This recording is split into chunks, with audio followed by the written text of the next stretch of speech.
how life will be on Earth 20, 30, 50 years from now? Well, I think this is one of those things that's quite difficult to predict. When you think of, say, the first controlled powered flight was 1903 with the Wright brothers. And then 66 years later, we put the first people on the moon.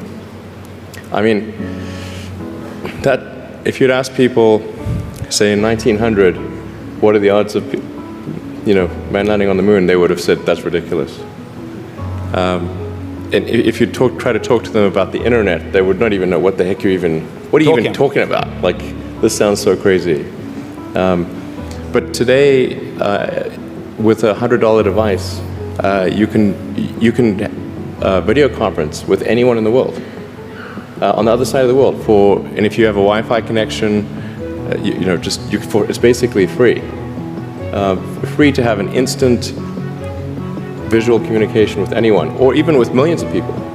With social media, you can communicate to millions of people simultaneously. And you can Google something and ask any question. It's like an oracle of wisdom that you can ask almost any question and get an instant response. It would have been incredibly difficult to predict these things in the past, even the relatively recent past. So I think the one thing that we can be quite certain of is that any predictions we make today for what the future will be like in 50 years will be wrong. That's for sure. I mean, I think directionally, I can tell you what I hope the future has, as opposed to maybe what it will be, because this may just be wishful thinking. I hope we are out there on Mars and maybe beyond Mars, the moons of Jupiter. I hope we're traveling frequently throughout the solar system, perhaps preparing for missions to nearby star systems. I think all of this is possible within 50 years. And I think that would be very exciting to do that. And I think we'll see autonomy and artificial intelligence advance tremendously. I think that's actually quite near term. My guess is in probably 10 years, it will be very unusual for cars to be built that are not fully autonomous. 10 years. 10 years from now. Yeah. I think almost all cars built will be capable of full autonomy in about 10 years.